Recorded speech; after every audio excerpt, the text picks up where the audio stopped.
nome é Renato Folino, eu sou responsável pela área de planejamento patrimonial de Wealth Planning aqui do Private da XP.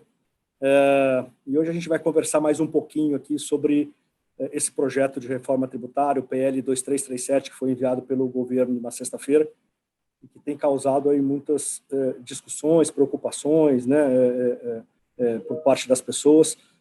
A gente trouxe aqui o Hermano Barbosa, nosso parceiro aqui de longa data. Dr. Hermano é sócio do BMA Advogados, uma das pessoas que mais entendem direito tributário no Brasil, para poder conversar com a gente um pouquinho sobre esse projeto de lei, para entender quais são essas regras que estão sendo propostas pelo governo, que isso afeta diretamente aí, as operações dos nossos clientes, entender um pouco o que é possível a gente, pelo menos, tentar entender o que vai acontecer daqui para frente. Eu acho que é para a gente conversar mesmo aqui, bater um papo com ele, para tentar entender um pouco mais como é que isso vai se desenrolar a partir de agora, tá bom?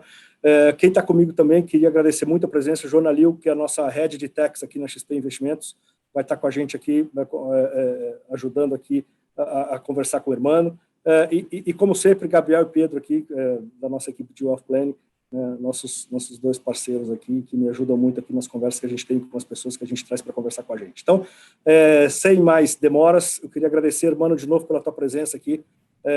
Tenho certeza que a gente vai ter um papo bem interessante e que essa uma hora vai ser curta para a gente poder falar desse assunto, né? Porque tem muita coisa para falar. Mas, de novo, agradecendo você aqui de estar aqui com a gente. Obrigado. Renato, obrigado pelo convite. O maior prazer estar aqui com vocês, com a Joana, com o Gabriel, com o Pedro, especialmente com todos os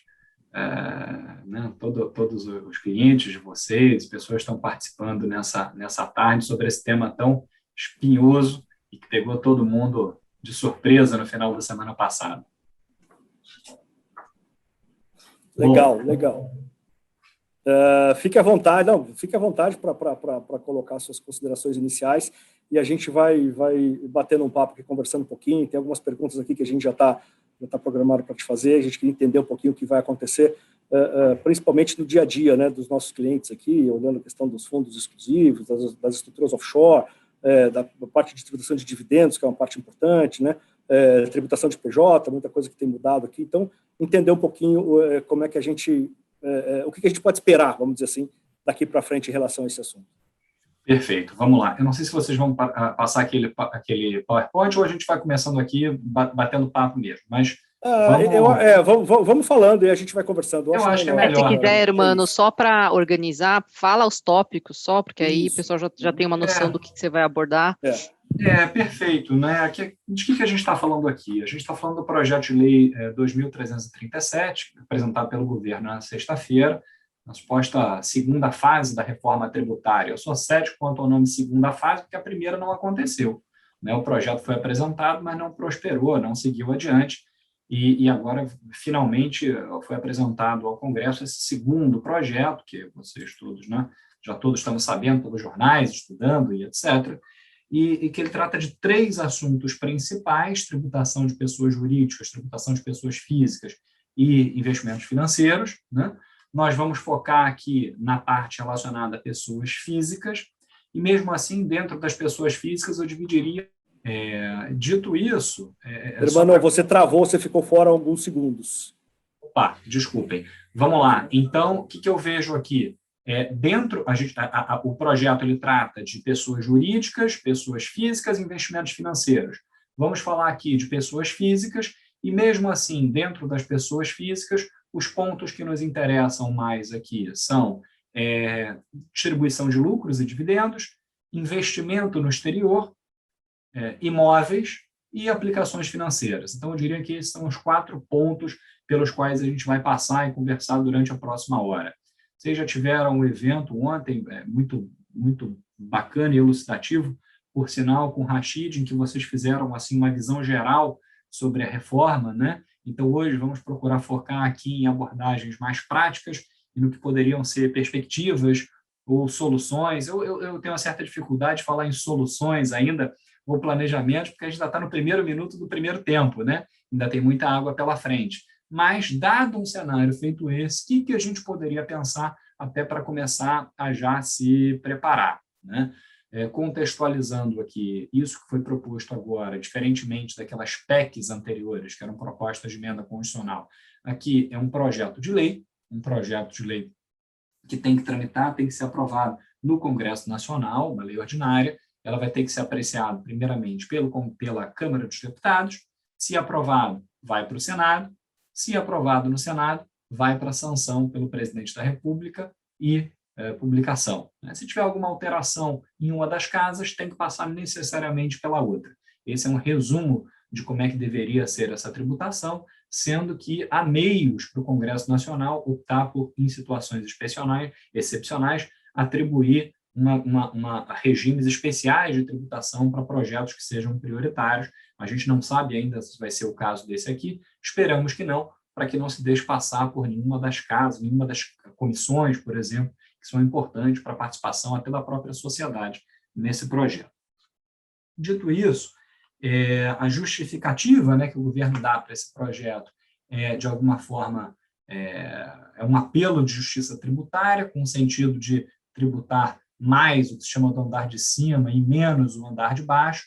Antecipo aqui como opinião pessoal que eu não concordo em absoluto que isso tenha sido implementado pelo projeto que foi apresentado. Me parece que é falsa essa informação, porque, na verdade, você tem uma superoneração do setor produtivo, como a gente pode dar alguns exemplos aqui, e uma baixíssima desoneração da base da pirâmide, na medida em que, se a gente atualizar, por exemplo, o valor das faixas de isenção do imposto de renda, elas não batem o índice que a gente escolher, elas ficaram inferiores a Selic, IGPA, IGPM, IPCA, IGPM, o que a gente quiser escolher aqui. Então, não, esse argumento realmente não me convence. Foram eliminadas praticamente as possibilidades de desconto simplificado, declaração de imposto de renda, o que afeta muito a classe média. Não foram atualizados os limites para venda de bens de pequeno valor, o que também me parece que foi um erro. Dito isso, feita essa contextualização, e para dizer que eu acho o projeto como um todo bastante questionável, eu acho que a gente passa para a análise de cada um dos pontos, E aí, como a gente conversava aqui antes, de repente eu vou passar assim, uma rápida abordagem do que cada um deles trata, antes da gente falar em maiores detalhes sobre cada um dos aspectos. O primeiro, e difícil dizer que é o mais polêmico, mas um dos mais polêmicos, é a tributação de dividendos. Propõe-se, através desse projeto, que os dividendos, que no Brasil são isentos desde 96, por força de uma lei de 95, passem a estar sujeitos à tributação, uma tributação na fonte de 20%. Essa tributação dos dividendos viria acompanhada de uma redução progressiva da alíquota do imposto de renda das pessoas jurídicas. Hoje, essa alíquota do imposto de renda das pessoas jurídicas ela é de 15%, condicional de 10% vai para 25%, mas a base é 15%, ela seria reduzida para 12,5% e depois para 10%. Então, grosso modo, estamos falando aqui numa troca de uma tributação de 5% nas pessoas jurídicas por uma tributação de 20% na distribuição dos lucros, dos dividendos para os acionistas, para os sócios, sejam eles quem forem, estejam no pessoa física, pessoa jurídica, estando no Brasil, estando no exterior. Até mesmo os fundos de investimento que recebem dividendos passam a estar tributados, o que eu acho que vai ter impacto na carteira até de fundo de investimento em ação, que sejam focados em ações que sejam pagadoras de dividendos e assim por diante. Foram criados alguns mecanismos para se evitar a múltipla tributação desses dividendos, quando a gente tem uma cascata de sociedades, assim, uma série de sociedades.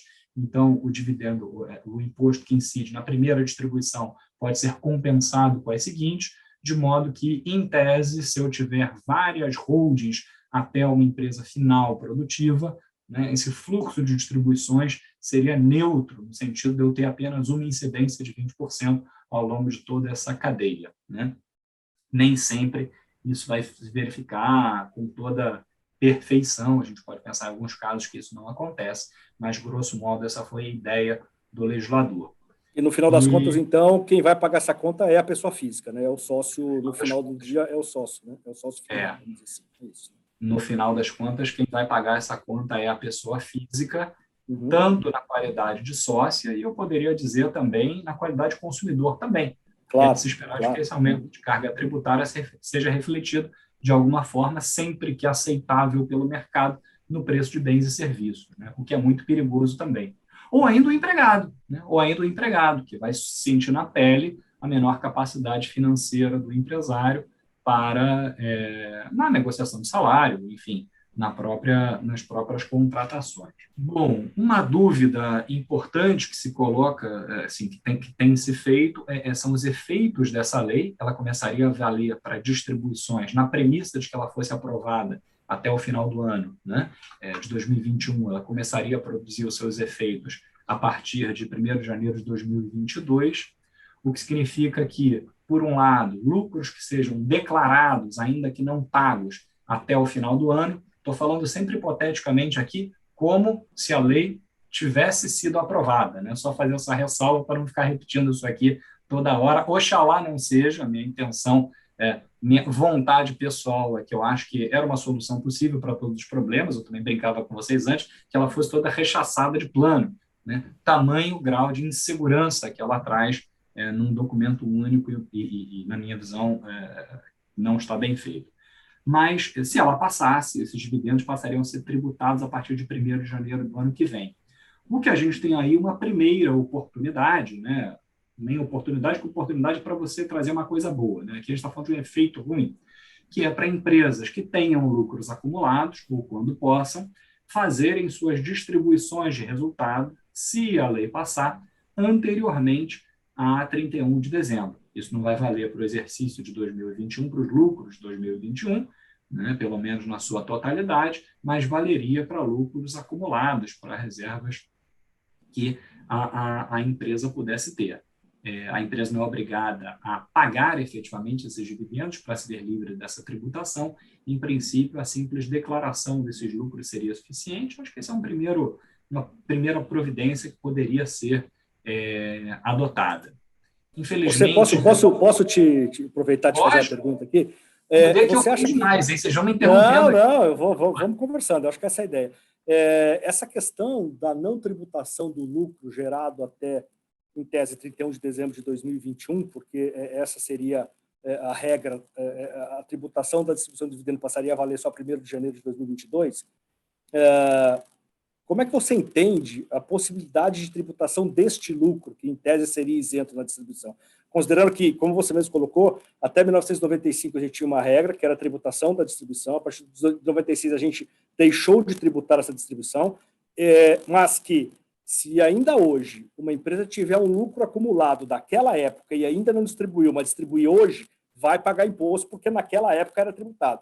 Considerando essa mesma lógica, seria natural a gente entender que o lucro gerado até o final de 2001, que foi gerado numa época que não era tributada essa distribuição, não deveria ser tributado. Faz sentido isso ou não? Se faz sentido, acho que fazer caixinha, né? O carimbar uma coisa se não puder, se assim existe algum conforto do lado assim, jurídico de repente ingressar com alguma discussão nesse sentido. Acho que vale comentar. Eu acho que sim. Claramente, para mim, é inconstitucional. Bom, a regra estabelecida pelo projeto de lei sugere, ela não diz isso explicitamente, mas ela sugere de uma forma muito veemente, né, que lucros formados antes da entrada em vigor da lei estariam sujeitos à tributação nos dividendos se distribuídos a partir de 1º de janeiro de 2022. Na minha visão, esse dispositivo ele é claramente inconstitucional, questionável e rompe com uma tradição brasileira, como você bem colocou, Folino. Quando os dividendos foram isentos no Brasil, através da Lei 9249, de 1995, essa isenção passou a valer para lucros formados a partir de 1º de janeiro de 96. Né? No passado, mais especificamente em 2001, o governo federal já tentou tributar, quando ele criou uma regra de tributação automática de lucros controladas brasileiras, empresas, né, que têm um investimento em outras empresas no exterior, ele tentou tributar o estoque, automaticamente, o estoque de lucros represados relativos a anos anteriores. Depois de anos e anos de discussão no Supremo, o Supremo entendeu que isso era inconstitucional. E é claro que não faz sentido mesmo, porque quando você fala em tributação da renda, ainda que se queira tecnicamente dizer que são realidades diferentes, mas a verdade é que o dinheiro é um só. né, a tributação da renda na pessoa jurídica e a distribuição do lucro para o sócio, né? Se você quiser tributar 20%, quem foi tributado na pessoa jurídica a 34%, né, você vai chegar a uma tributação exorbitante, a patamares que a gente não encontra nem em países escandinavos. Então, evidentemente, não faria o menor sentido. Por isso que se justifica que a tributação de dividendos seja acompanhada de uma redução de tributação corporativa, mínimo, né? Já acho estranho que a redução de tributação corporativa seja feita por etapas e a tributação de dividendos suba do 0 a 20 na cabeça, né? Mais um dos pontos criticáveis dessa lei. Então, eu acho que sim, quem tiver lucros para serem distribuídos posteriormente à entrada em vigor da lei, mas tenham sido formados anteriormente, vai ter muito bons argumentos para discutir, e vejo isso como uma fonte de grande litigiosidade potencial entre contribuintes e a Receita Federal, né, e a União Federal. Não, basta a gente olhar, se pegar informações públicas das maiores companhias listadas, a B3, por exemplo, a gente já consegue ver que muitas delas têm estoques de lucro muito significativos, né, que não foram distribuídos pelas mais diversas razões, reservas especiais, não tem caixa, por qualquer outra razão, né? Então, eu acho que esse vai ser um tema de, se a Receita, se o governo resolver insistir nessa linha, vai ser um tema de grande contencioso. Agora, eu como advogado até gosto, mas a gente não gosta de brigar, não quer brigar contra o fisco. O ideal é não brigar, né? O ideal é a gente achar soluções que sejam não litigiosas. E para isso, me parece que para quem tem a possibilidade, se a lei vingar, vai ser, de fato, tentar fazer essas distribuições antes da virada do ano, né? Acho que seria a melhor solução. Infelizmente, isso não é viável para todo mundo. Se a gente pensar em sociedades de pessoa, por exemplo, muito comuns em prestadores de serviço que fazem distribuição do lucro de forma desproporcional, com base em quanto cada sócio contribuiu para a formação daquele resultado, às vezes você não tem essa informação ainda em dezembro, você só vai ter no ano seguinte, né? Empresas que não têm caixa, não podem fazer essa distribuição, podem declarar os lucros e deixar para pagar no futuro. Agora, se você tiver uma mudança na composição societária a partir dali, você vai ter um problema. Talvez tenha que regular isso no acordo de sócios, né, ou no contrato da saída daquele sócio. Ou ainda, empresas que dependem de índice para participar de licitações, por exemplo, pode ser um problema para elas ter que esvaziar por completo as suas reservas de lucro, né, e jogá-las para um contas a pagar, para uma obrigação com os sócios. Então, e, aliás, esse é um comentário que vale para tudo que a gente falar aqui. A gente está no primeiro tempo de um jogo ainda, né, que pode ser muito longo. Espero que seja curto, com a lei sendo rechaçada de plano rapidamente, mas pode ser um jogo longo. E acho que as circunstâncias específicas de cada cliente, de cada pessoa, podem variar muito aqui. Qual o tipo de empresa, qual o perfil, qual o potencial né, o que ela tem de despesas que podem ser geradas, de regime de tributação que são elegíveis por ela e assim por diante. Legal. Gabriel, por favor. Desculpa, não, até puxando o gancho aqui do assunto de remuneração de acionistas, né, tem um ponto interessante desse projeto, que é a questão do juros sobre capital próprio, né? A gente tem visto algumas notícias aí, o projeto está acabando com o JCP, mas na verdade não, né? Ele tá tirando uma dedutibilidade de uma despesa, mas, por outro lado, continua sendo uma possibilidade de pagamento do JCP, que é tributado, inclusive, a uma alíquota de 15%, né? E aí fica curioso, porque se eu pago o juros sobre capital próprio, o acionista sofre a retenção na fonte ali de 15%. Agora, se eu pago dividendos, ele sofre uma retenção de 20%. Na minha visão, acho que tem um conflito aqui interessante, né? Então, acho que muito ainda vai se discutir em relação a essa alíquota dos dividendos. Eu acho que é um ótimo ponto. É bom que a gente está só entre amigos aqui, estamos aqui entre 600 e mais ou menos 700 amigos, então, por favor, não comentem aqui fora, não deem ideia, mas eu acho que esse tem alguns furos na lei, acho que esse é um deles, né? É um erro de adequação. Foi eliminada a possibilidade de dedução do JCP, mas sem tratar na tributação na pessoa que o recebe, né? E o dividendo acabou ficando com uma tributação mais alta, concordo com você, Gabriel. E o fim do JCP eu também acho que é um erro, tá? Porque é importante para muitas companhias, especialmente se feito de uma forma abrupta, né? E sendo certo que os planejamentos são feitos a médio, algumas vezes a longo prazo, né? Mano, até ontem, primeiro dia útil depois da apresentação do projeto, o Arthur Lira já se manifestou dizendo que essa alíquota de 20 pode descer para 15, que alguns já falam em 10, Então, assim, eu parece que essa alíquota foi colocada para ser discutida, né? Eles queriam talvez sentir qual seria o feedback, e também ele fala, não, a gente pode talvez descer a alíquota, mas ao mesmo tempo a gente tem que reduzir a isenção de 20 mil por mês, que ainda é alto. Se você pensar na renda média do brasileiro, uma renda de 20 mil por mês é alto. Então, talvez eu reduza de 20 para 15, mas eu tenho que reduzir a isenção. Então, acho que eles ainda estão calibrando Pedro, a mão aí, né? O que me parece, realmente, o projeto ele é tão oneroso e tem tantos pontos extremos que eu só posso admitir que realmente tenha sido apresentado como uma tentativa de se colocar um bode na sala para depois ter muita gordura para negociar.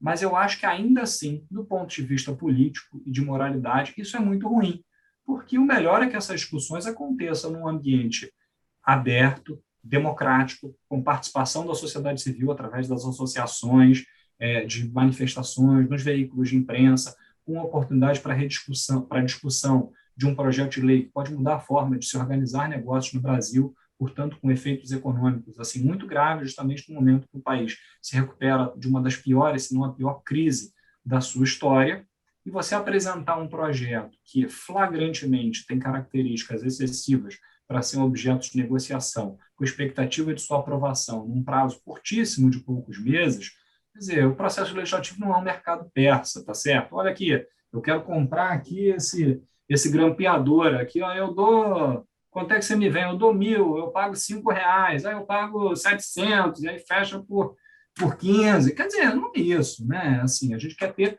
uma discussão mais séria e técnica, né? E claramente não é o que um projeto feito esse com características exageradas dessa forma me parece propor. Mas eu concordo com você, eu acho que tem muita coisa ainda que eventualmente pode mudar e a gente não sabe exatamente o que sobra. O que é perigoso também, porque você deixa de ter coerência no projeto e a gente já viu esse filme outras vezes. Um projeto que entra com uma certa cara no Congresso, sai com uma outra completamente diferente e, às vezes, com muita emenda, periga aquela criança nascer, na verdade, um Frankenstein. Né? Então, sim, é perigoso. É um risco que a gente tem, com certeza. Eu queria, até para aproveitar um pouco o nosso tempo, eu queria mudar um pouquinho de assunto. Eu acho que a gente tem mais 2 assuntos importantes para falar aqui, e eu queria entrar um pouco na questão da alteração da tributação das estruturas offshore. A gente sabe que é importante, né? A gente tem coisas importantes nessa regra, nesse projeto, para discutir sobre isso. Eu queria que você falasse um pouquinho disso para a gente, o que tem de importante aí, que as pessoas precisam prestar um pouco de atenção em relação a isso. Por favor, João. Perfeito. O que previu essa regra? Né? Essa regra foi um repeteco de uma tentativa que o governo federal tentou fazer em 2013, com uma medida provisória chamada 627, e agora está tentando novamente, com características bastante parecidas, embora não totalmente iguais. Por incrível que pareça, aquele projeto lá de trás era até melhor do que esse de agora, mas que é tributar automaticamente os lucros de controladas localizadas no exterior que estejam em paraíso fiscal ou regime de tributação favorecido. Né? Isso significa que, se você tem um investimento no exterior através de uma PIC, de uma Private Investment Company, você vai presumir que aqueles lucros foram disponibilizados para o sócio aqui no Brasil e tributá-los, ainda que não tenham sido. Né? Então, isso reforça aquela preocupação que o time de Wealth Planning da XP e a gente aqui sempre faz para os clientes, quer dizer, balanço das sociedades estrangeiras, uma realidade fundamental. Esse balanço vai ser a base para a tributação aqui no Brasil desses lucros. Esses lucros são tributados aqui a 27,5%, que são equiparados a uma distribuição para o sócio aqui no país. Se você não pagar imediatamente, deixar para pagar depois, no dia que você pagar, se tiver alguma variação, algum ganho de variação cambial, você ainda vai tributar esse ganho, né? Então, e você não tem controle se o dólar vai subir, se o dólar vai baixar. Então, de cara, se a gente tivesse uma medida feita essa, uma recomendação prática para o ano a ano seria: sofreu a tributação, distribui aqueles lucros efetivamente e reinveste, para pelo menos você se proteger dessa variação cambial. Talvez fosse um ponto. Agora, uma lei feita essa vai prosperar mesmo? Quais são as alternativas? Discussão judicial talvez seja possível, mas, de forma geral, o Supremo Tribunal Federal já se manifestou de que uma regra feita essa, na verdade era de pessoa jurídica, não era de pessoa física, mas que seria constitucional para controladas. Então, é uma tentativa de litígio que pode acontecer, a composição do Supremo, desde aquela decisão, já teve alguma relativa mudança, mas eu acho que não é um grande caminho, né? O que a gente pode pensar seria...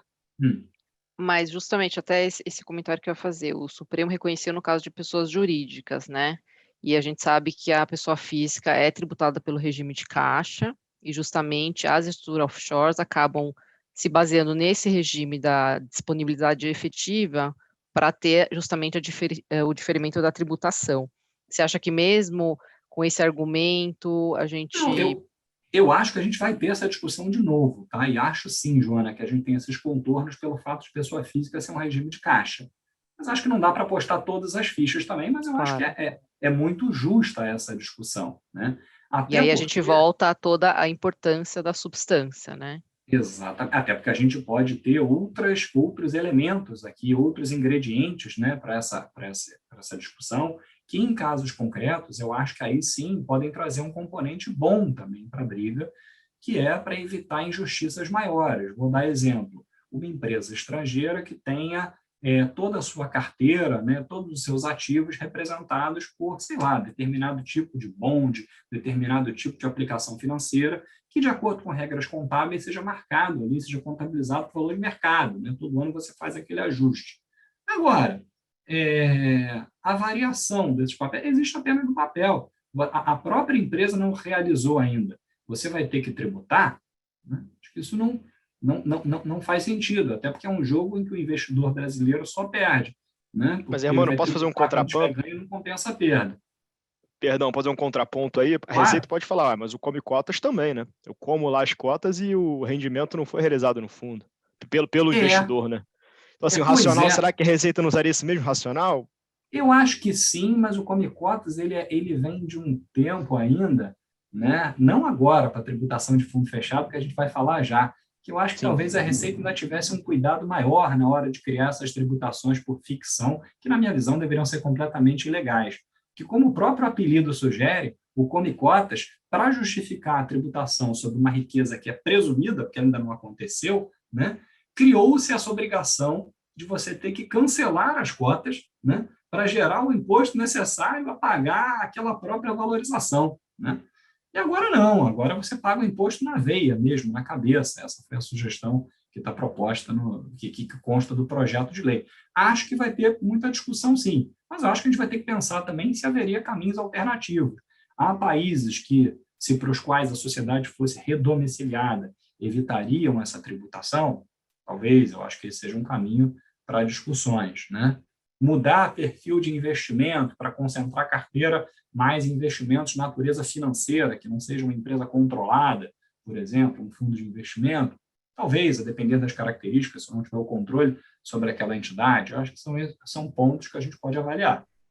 A própria questão do estoque aqui também, né, irmão? Eu não sei se na norma está tão claro assim qual seria o lucro passível de tributação aqui e qual, como você bem comentou, né, qual é a norma contábil aplicável para apurar esse lucro, né? Se eu tenho que avaliar o ativo a valor de mercado, se eu posso manter o ativo a valor de custo e apenas reavaliar isso na hora de um resgate, enfim, apurar esse lucro na hora de um resgate. Então, tem muita coisa em aberto aqui que está gerando dúvidas e aí o caminho seria, talvez o que gera mais insegurança ainda é deixar uma regulamentação posterior para a Receita Federal por meio de uma instrução normativa ou até pior, por meio de uma solução de consulta que pode vir bem mais para frente e aí várias decisões já foram tomadas, né?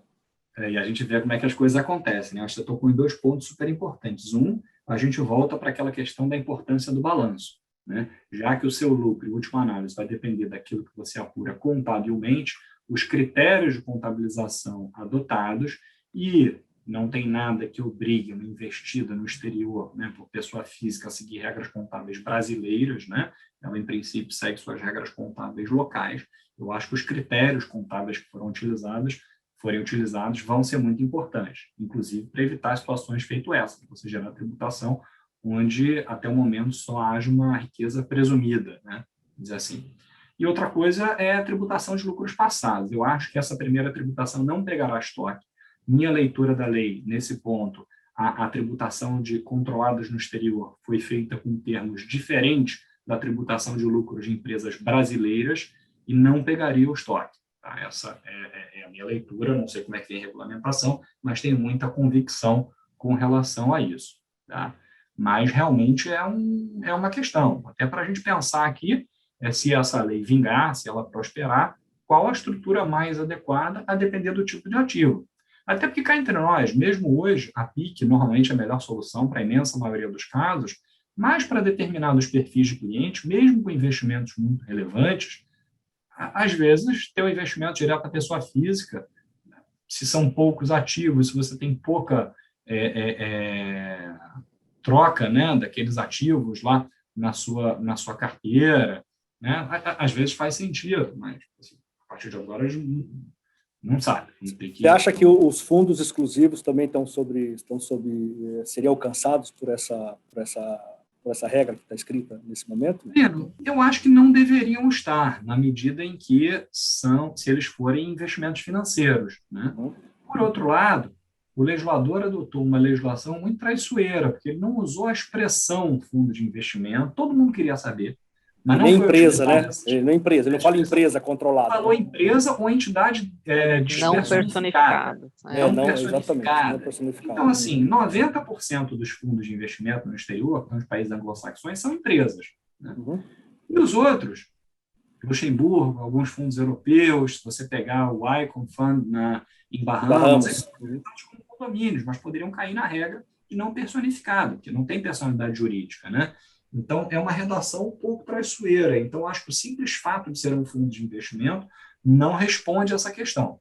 Acho que a gente olhar qual é o tipo do fundo, quais são as suas características, qual é a participação que o sócio tem naquele fundo, quanto ele detém naquele fundo, o quanto ele pode participar na hipótese daquele fundo como um todo ser liquidado ou distribuir o seu patrimônio. Aquele fundo, ele pode distribuir dividendo? Se ele não pode distribuir dividendo, como é que eu poderia tributar um dividendo presumidamente distribuído? Distribuir? Então, eu acho que pode ter algumas características que nos ajudem nessa decisão. Acho que não vai ter solução mágica, assim, que valha para tudo, mas eu acho que pode ter soluções. E tomar cuidado que foram criadas regras também para tributar reorganizações de ativos no exterior, né? Então, aquela história, quem tinha empresa A e empresa B, queria juntar as duas, contribui uma por custo ao capital da outra, depois mata a empresa de baixo. Soluções que, às vezes, até no ambiente brasileiro podiam não ser tão intuitivas, porque a gente tem outras figuras, como cisão, incorporação, que às vezes a gente não consegue implementar com tanta facilidade, né, em outras jurisdições, mas essas operações de contribuição passam a ter que ser feitas a mercado, então são um ponto de atenção. Reorganizações viram eventos potencialmente tributáveis. Então, quem quer fazer esse tipo de operação, na hipótese da lei prosperar, o momento seria agora, antes de 31 de dezembro. Né? Quem tem, a gente vê situações muito comuns, né? Filhos que herdaram uma única empresa, que o pai ou a mãe tinha patrimônio, querem dividir aquilo, já que fiquem empresas separadas para cada um deles. Eu acho que agora é um momento bom para fazer isso. Não esperar a lei sair e nem esperar ficar muito em cima de 31 de dezembro, porque também periga chegar uma hora que é todo mundo querendo fazer ao mesmo tempo, né? Então, os prestadores de serviço vão ter uma quantidade de tempo limitada. E tem uma coisa que eu lembrei agora, que é interessante também na regra, que é a história da transferência dos ativos para trust, por exemplo, que você teria que marcar mercado, como se o trust tivesse personalidade jurídica e pudesse receber algum tipo de patrimônio, né? Na prática, não deixa de ser um contrato, simplesmente um contrato de prestação de serviço. Então, ou seja, continua não se entendendo o conceito de trust, né? Eu acho que essa é a questão. Exatamente. Você vê, né, como é que essas coisas são malucas. A gente conversou, eu tive uma conversa com vocês no ano passado, né, num evento que vocês organizaram, quando saiu aquela solução de consulta COSIT sobre tributação de trust. O Brasil tem essas coisas, né, que passa ano, e parece que a gente deu voltas, né, o dia da marmota, a gente continua um pouco falando sobre os mesmos problemas. A Receita Federal ela não chega a uma conclusão sobre qual é o tratamento que deveria ser aplicável aos trusts, de modo que fica uma estrutura jurídica que tem seus perigos, né? Você tem que fazer uma análise muito cuidado, dependendo do tipo dela, para ver como é que ela vai ser organizada. Acho até que nós temos visões um pouco incongruentes. Em toda a regulamentação da DERCAT, da Lei de Anistia, em 2016, foi dada a possibilidade de declaração de ativos com tratamento de trust como se fossem entidades transparentes, a tal da interposta pessoa, né? e não, acho que ninguém se esquece aqui, né? E com orientação sobre essa forma de declaração. Pouco tempo depois vem dizer que, né, os trusts, as suas distribuições têm que ser tributadas em certas hipóteses. Aqui quase que para o trust é uma pessoa jurídica, né? É isso, maluco. Exatamente, é maluco. Eu acho que para isso aqui é aquela mesma história de sempre quando a gente fala de trust. Tem que ver qual é o tipo, né? Trust é uma estrutura contratual, tem 1000 tipos possíveis. Então, ele é discricionário, não é discricionário, qual a estratégia que está sendo utilizada para a sua declaração. Acho que, antecipando minha opinião, a gente continua podendo utilizar, sem impactos dessa lei, trusts que sejam tratados como veículos, nem veículos, né, como estruturas contratuais transparentes mesmo, de planejamento patrimonial e sucessório. Sucessório, isso aí. Né? É isso, né? Quase como um testamento, assim, né? Desculpa a impropriedade jurídica aqui, mas fazendo uma analogia. Agora, um trust como irrevogável, em que eu transfiro o patrimônio em caráter definitivo, sem a possibilidade de reavê-lo, são relativamente raros aqui no Brasil. A gente vê pelo perfil, né, do investidor brasileiro e tal, mas às vezes isso é necessário até para fazer, né, quando vai transferir sua residência para outro país, Estados Unidos, por exemplo. Mas acho que a gente vai ter que olhar para cada caso, mas com muita atenção, porque o legislador quis pegar trust, sim. E como sempre que faz, quando faz referência à tributação de trust, fez uma bela confusão conceitual. A lambança. Com certeza. Esse que a gente teve agora, o projeto da Lei Geral da Fidúcia. É a palavra que eu queria usar, mas você pode usar ela aqui, eu não posso. Confusão conceitual. E a gente teve o projeto da fidúcia, né, que assim, foi, apesar de não tratar de alguns temas como tributários, alguém lá estudou bem o trust, né, porque foi bem parecido. Então, podia ter... Pedro, exatamente. Né? Usa aquilo ali como base, né, da discussão. Pois é. A parte de trust eles entenderam como é que funciona, né? Um contrato, propriedade fiduciária, tentou trazer para cá, mas na hora de trazer para outros assuntos, parece que não é tão coerente o entendimento do trust. É isso. Alguma coisa a mais, gente, aí com relação ao offshore? Podemos avançar um pouquinho? Uma pergunta rápida, se me permite, Folino, dá tempo? Claro, lógico, dá tempo. É porque a gente sempre tem que analisar esses projetos, né, no cenário. O cenário internacional, irmão, eu sei que você estudou, escreveu bastante sobre troca de informação, CRS, FATCA, e assim, você olha o histórico, né? Por exemplo, os países que fizeram anistia, anos depois, geralmente vieram com uma lei de tributação das CFC Rules. Você está vendo todo esse movimento internacional de transparência, de troca de informação, é óbvio que isso aí tem um objetivo não só de informação, mas de tributação, né? Então, você acha que esse projeto está um pouco nesse caminho? Você teve essa influência desse caminho internacional, que é o CDE DAC 6 na Europa agora, que os prestadores têm que reportar ao fisco informações, estruturas que podem ser um planejamento agressivo? Esse projeto está um pouco com essa cara do que o mundo está se tornando hoje em dia?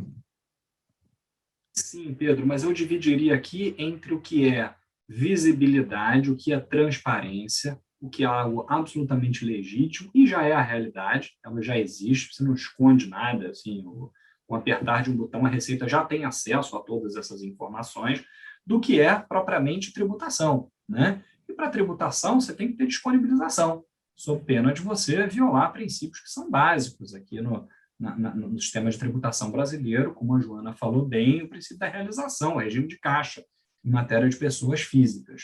Então, assim, nem tudo que funciona lá fora é adequado, é adaptado à nossa realidade tributária brasileira e não necessariamente anda mal, né? Mas, assim, esse projeto teve questões, por exemplo, quando ele fala em distribuição de lucro, ele trouxe diversas regras de DDL, distribuição disfarçada de lucro, medidas que, se a empresa adotar, são equiparadas a uma distribuição de dividendos. E tem ali uma lista de pontos que são aqueles que a gente sempre alertou aos clientes que não devem ser feitos com relação a uma PIC, né? Utilizar o bem no interesse exclusivo do sócio, sem nenhum tipo de remuneração, utilizar o dinheiro que está na empresa como se fosse uma extensão do bolso, da carteira do sócio, pessoa física, para pagar suas despesas pessoais. Tudo isso poderia ser enquadrado, né? Poderia ser considerado como uma distribuição de lucro, portanto, tributável.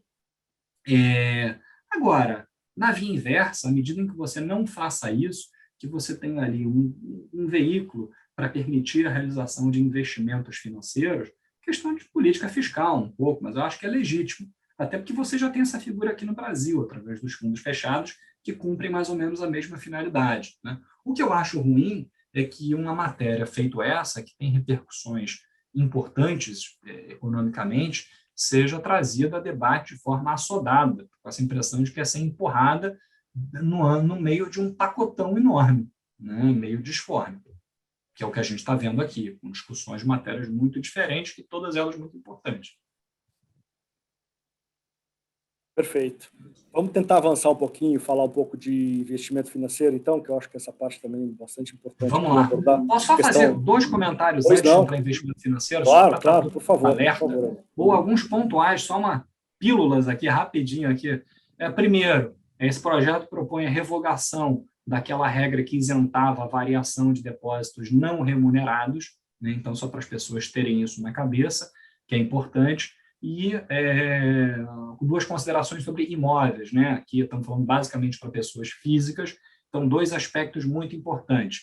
Vou começar, estou falando tanta coisa ruim que eu vou começar pelo bom aqui. O bom é aquele regime, aquela possibilidade de você atualizar o valor de imóveis pagando um imposto reduzido de 4%. Né? Acho que não é bom para todos os casos, porque não se aplicam os fatores de redução que você tem, então isso não seria bom para imóveis muito antigos, mas para imóveis recentes que tiveram boa valorização, tende a ser uma oportunidade interessante, um pagamento de imposto de 4% sobre o ganho para você fazer um step-up, né? Para você fazer um aumento do custo. Ô, Hermano, nesse ponto, qual que seria o valor que você acha que eles vão usar do atualizado?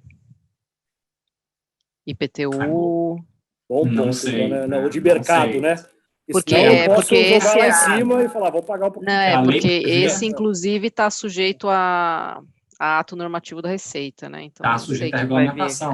Mas na medida em que isso aí é uma possibilidade, né, vai ter uma certa cara contratual. Você adere se quiser. Então, acho que a Receita não, sim, se criar critérios que sejam muito ruins, a adesão vai ser baixíssima num período que o governo precisa de dinheiro. Talvez isso seja mais próximo mesmo de uma opção do contribuinte dizer qual é o valor que quer e pagar um imposto baixo sobre essa diferença. 4% em vez de 15%, né? Ou dependendo do tamanho do ganho, mais alto. Mas, geralmente, ganhos até 5 milhões de reais seria 15%. Então, acho que esse é o primeiro. A parte ruim, que realmente, não sei nem se é ruim, é escabrosa, realmente, é muito ruim, é a vedação de que empresas imobiliárias adotem o regime do lucro presumido. Elas passam a estar sujeitas necessariamente ao regime do lucro real. Então, acaba com aquela história de venda de empresa que está no estoque, especialmente tributação de aluguel, né, dentro do lucro presumido. A tributação fica altíssima. Talvez, e aí já fazendo a ponte para o nosso próximo ponto, o fundo de investimento imobiliário apareça como uma solução interessante de organização patrimonial. Você sabe o que é engraçado? Desculpa te cortar, que a Receita acabou, né, de ter uma posição muito contrária a isso, porque permitiu que você pudesse contabilizar todos os seus imóveis no estoque, pagando lucro presumido sobre a venda. Então, assim, não faz o menor sentido. O mercado imobiliário apanhou tanto em matéria tributária nos últimos anos, que nos últimos meses a gente teve umas decisõezinhas assim boas. Já fica feliz, né? Parece que foi só assim, olha só o que está vindo. Exatamente. Pois é. Mas eu acho que os fundos de investimento imobiliário, se as coisas ficarem dessa forma, vão ser interessantes como estrutura de planejamento patrimonial e sucessório. Hoje não são, mas passariam a ser. Você teria uma tributação de 15% versus 40 e tantos por cento sobre o aluguel. E ainda podendo fazer essa transferência num valor atualizado, né? Primeiro com essa chance aí de levar o custo de aquisição a mercado pagando 4% e depois transferir isso para uma estrutura de fundo imobiliário já com o valor de mercado atualizado, né? Enfim, são possibilidades aí que a lei traz. Vamos para a aplicação financeira? Por favor, tem bastante coisa aqui. Vamos falar. Começa por onde você quiser, tem bastante coisa para falar. Não, tem bastante coisa, mas eu acho que dá para a gente resumir bem. A aplicação financeira, o que eu acho que a gente tem de mais interessante aqui? Primeiro, uma mudança assim, que é mais de prática do dia a dia, os ganhos líquidos em bolsa passam a estar sujeitos a uma apuração trimestral, uma alíquota de 15% para tudo, inclusive day trade, mas passa a ser 15% continua de ganhos normais, de ganhos líquidos. Acaba aquele imposto de renda na fonte dedo duro, mas isso não muda muito a vida de ninguém. A apuração passa a ser trimestral, que dá uma certa simplificação. Renda fixa e renda variável passa a estar sujeita a uma alíquota fixa de 15%, acaba com essa história de alíquota regressiva, né, sob um argumento de ajudar quem tem menos dinheiro e tal. Eu acho que esse argumento não me convence muito, porque isso, na verdade, era para estimular a poupança de médio e longo prazo, mas aparentemente o governo não está mais preocupado com isso. E o Come Cotas de fundos abertos, né, de todos os fundos, deixa de ser semestral e passa a ser anual, em novembro. Fundos imobiliários, deixa de haver a isenção para a pessoa física, né, para aqueles fundos para a pessoa física adquiridos e que são negociados exclusivamente em bolsa. Então, todos passam a estar sujeitos a 15%. Engraçado, outros instrumentos não. CRI, né, LCI, LCA, continuam com seus tratamentos especiais. O fundo de investimento foi escolhido da vez para perder. E outra coisa é que dividendos recebidos fechado, por carteira de tributação. Aí vamos para o ponto que são as mudanças mais graves, e que eu acho que afetam os nossos amigos aqui, é a mudança de fundo fechado. O fundo fechado passa a estar sujeito a Come Cotas. O governo ressuscitou a medida provisória 806, que tinha sido proposta lá em 2008, e os projetos de lei que se seguiram logo depois. O fundo fechado passa a estar em 2007, né, na verdade, e os projetos são de 2018. 2017, os projetos de 2018, perdão. E o fundo fechado passa a estar sujeito a Come Cotas, um Come Cotas que incide uma única vez ao ano, em novembro, mas, grande polêmica que a gente teve lá há 3 anos atrás, é a tributação de estoque. Na primeira incidência, na verdade, até antes da primeira incidência, você teria uma tributação sobre todo o estoque acumulado de valorização do fundo. Então, o fundo, todo o estoque acumulado que você ir represando, né, carregando aquele imposto ainda não realizado, você tributaria agora, no primeiro momento. É uma regra um tanto confusa, porque a lei fala que seria em maio, mas você pode antecipar para janeiro, pagando 10%. Na prática, todo mundo anteciparia para janeiro para pagar 10%. Me parece que isso aqui tem um certo caráter, a gente não viu a regulamentação, de acordo, né? Sabendo que isso vai ser uma fonte imensa de litígio com a União Federal, aparentemente a Receita Federal, o governo, estaria querendo criar uma hipótese de você antecipar o pagamento com uma alíquota menor, seguramente ele vai exigir que você abra mão do direito de discutir, etc. e tal. Ele sabe que não pode fazer esse projeto, já foi muito discutido com a sociedade civil, no Congresso e etc., mas insiste nessa tecla, porque é a parte mais suculenta aqui dessa medida, especialmente no ano de eleições, e mais com esse artifício, né, de criar um ambiente de negociação em que o contribuinte abra mão de discutir. Vamos ver como é que vai ser isso. Fora isso, até muitas questões importantes, né? As reorganizações de fundo passam a ser sempre tributadas, atualmente, em algumas hipóteses, elas não são. E muitas questões, como é que eu fico com fundos que não tenham liquidez na sua carteira? Os FDICs, por exemplo, que eram excluídos na 806, agora não são excluídos, não têm liquidez na carteira, como é que eu vou fazer? Fundos multimercado que não tenham ativos líquidos, que investam em ativos ilíquidos, como é que é o tratamento que vai ser dado para isso, né? Esse aqui, eu acho que aqui a gente já tem algum conhecimento, tem mais tempo de pensar em estruturas para tentar ter alguma eficiência, mas o espaço é limitado, né? Os fundos de investimento em ação ficaram de fora, né? Então, eventualmente, se você tem um fundo de multimercado que tem uma parte relevante em renda variável, talvez faça sentido você fazer uma cisão antes do final do ano para diminuir a parte que vai ficar sujeita a Come Cotas e preservar a parte maior que vai ficar na renda variável, famílias de fundos e assim por diante. Mas temos que esperar um pouco para ver, né? Tem uma questão de FIP também interessante, que mesmo aquele FIP considerado entidade de investimento, que em tese não deveria ser mudado a regra, você tem aquela questão de você ser obrigado a distribuir depois que você vendeu o ativo, se ele for superior ao capital, ao PL do fundo, né? Tem uma questão que é um detalhe, mas que faz toda a diferença, né? Faz toda a diferença e desconsidera uma realidade de mercado. Ele parte da premissa de que o mundo é cor-de-rosa e que o FIP só vai desinvestir do investimento na hora de amortizar suas cotas, quando na vida real as coisas podem dar errado. Você pode ter feito investimento e as coisas não deram tão certo assim, ou por qualquer outra questão você foi obrigado a realizar aquele ativo, mas você ainda vai fazer um reinvestimento, ainda não vai amortizar suas cotas. Agora isso deixa de ser possível, né? Então acho que é ruim, realmente, isso. Mas o pior, realmente, é para os FIPs que não são entidades. Esse aí, esquece. Familiares, patrimoniais, que passam a ser tributados como pessoas jurídicas, né? Ainda com relação a fundo fechado e fundos em geral, não dá para a gente entrar aqui no detalhe, acho que nem faz sentido, tanto porque são realidades muito peculiares para cada um. Mas é preciso estar atento, que o projeto de lei ele fez muitas mudanças também, uma certa colcha de retalhos, pontuais.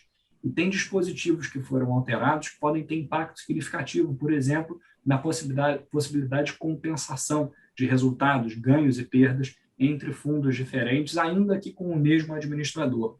O texto da lei o texto do projeto revoga a lei anterior que permitia esse tipo de compensação, mas errou, foi insuficiente ao criar uma substituição que permita uma ampla compensação entre operações diferentes, entre produtos diferentes, como foi anunciada pelo governo na coletiva de imprensa e no próprio PowerPoint, né, sobre o projeto de lei. Ótimo. Joana, algum comentário em relação a isso, por favor? Acho que dos fundos, não. Acho que tem um que acho que vale comentar aqui, que é que naqueles dispositivos pegadinhas no final que revogam várias coisas, né? Além da história que o Hermano já comentou sobre a variação cambial de depósito no exterior, de conta não remunerada, também revogou-se o artigo de uma medida provisória antiga de 2001, que falava que o não residente, quando ele adquire um ativo no exterior, volta ao Brasil e vende, era isento o ganho de capital.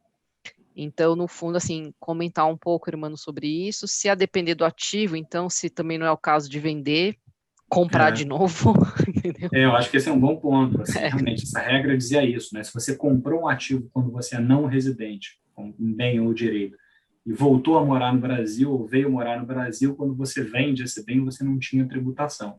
Isso é uma regra que vem lá desde agosto de 2001. Essa regra estaria sendo revogada por esse projeto de lei. Então, sim, quem é não residente e veio morar aqui no Brasil, se essa lei prosperar, primeiro podia considerar essa opção que ele fez lá atrás, voltar a ser residente. Não, estou brincando.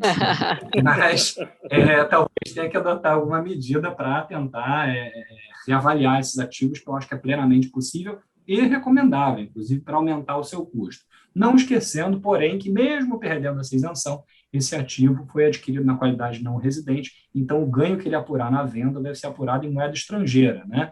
E certamente, como a gente está num pico histórico do dólar, isso certamente ele teria um ganho cambial, assim, se beneficiaria da valorização cambial, algo para olhar no detalhe.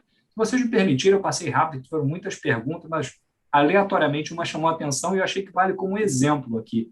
Alguém comentou aqui sobre, puxa, será que faria sentido, em função da tributação da distribuição de dividendos, eu capitalizar os lucros e depois reduzir, amortizar, alguma coisa do gênero? Cuidado, eu vou usar essa pergunta para dar uma resposta um pouco genérica.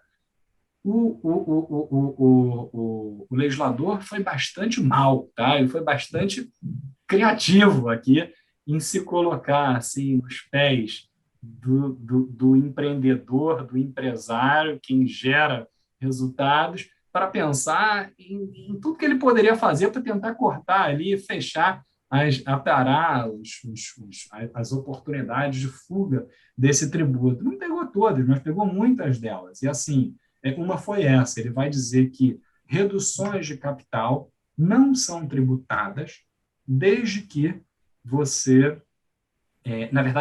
capitalizações de lucro não são tributadas desde que você não tenha feito nenhuma redução de capital nos últimos 5 anos e nem venha fazer nos próximos 5 anos, para evitar justamente que você capitalize lucro e depois reduza o capital. Disse, por exemplo, também que ações bonificadas decorrentes dessas capitalizações não geram custo, né, para você diminuir aumento de capital.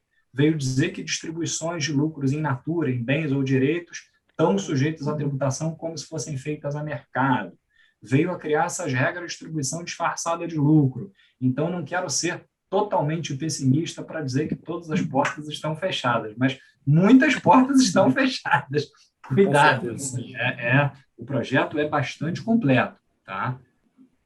Acho que o que passou ileso aí, Hermano, foi a Previdência, né? Pelo que parece, não tem nenhuma tentativa aí de mudar aí a tributação progressiva, regressiva, VGBL, PGBL, né?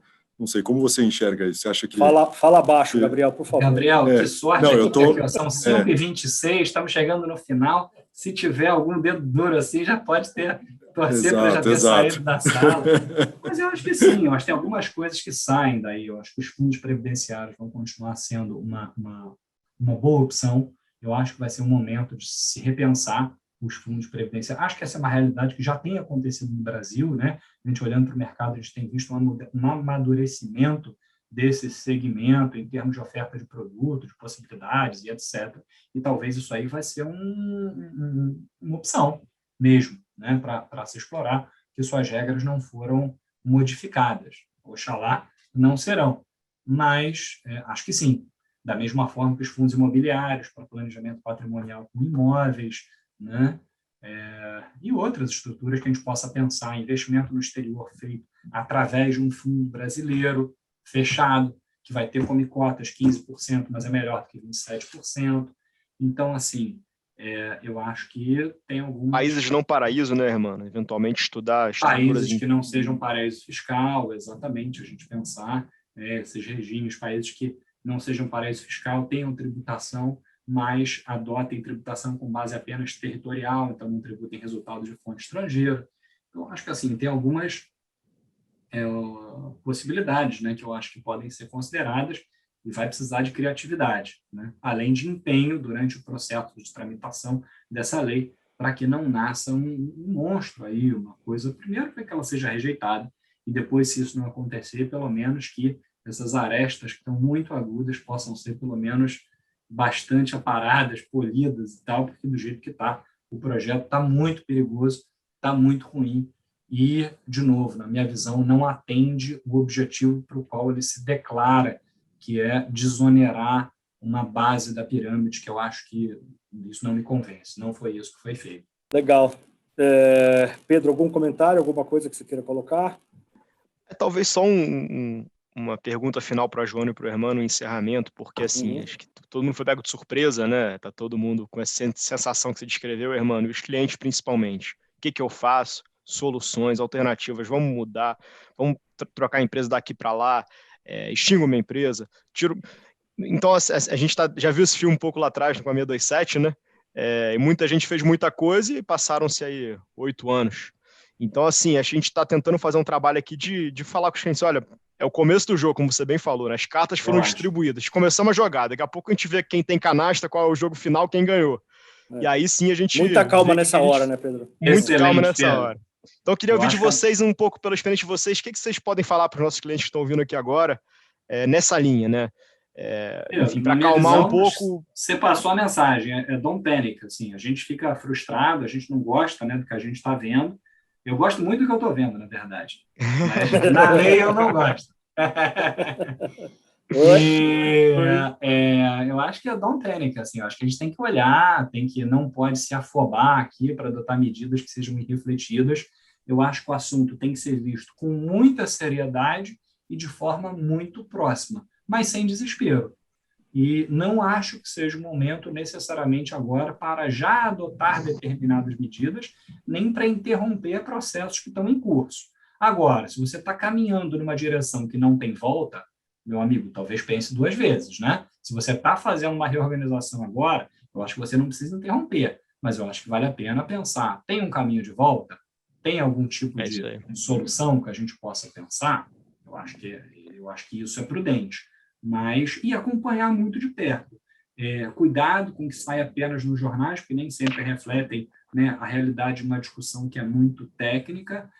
As coisas podem acontecer assim meio rapidamente durante esse período. Tem muitas associações de classe que estão tentando participar, né, os seus assessores da XP que estão participando desse processo de uma forma muito próxima, né? Eu acho que desde sexta-feira, quando saiu isso, a gente já conversou mais entre a gente aqui do que qualquer outra oportunidade, e vai continuar sendo assim, e acompanhar, ter informação na mão. Acho que isso que é importante para tomar uma decisão fundamentada. O que não vale é sair tomando medidas afoitas a essa altura. Eu acho que a emenda pode sair pior que o Sonila.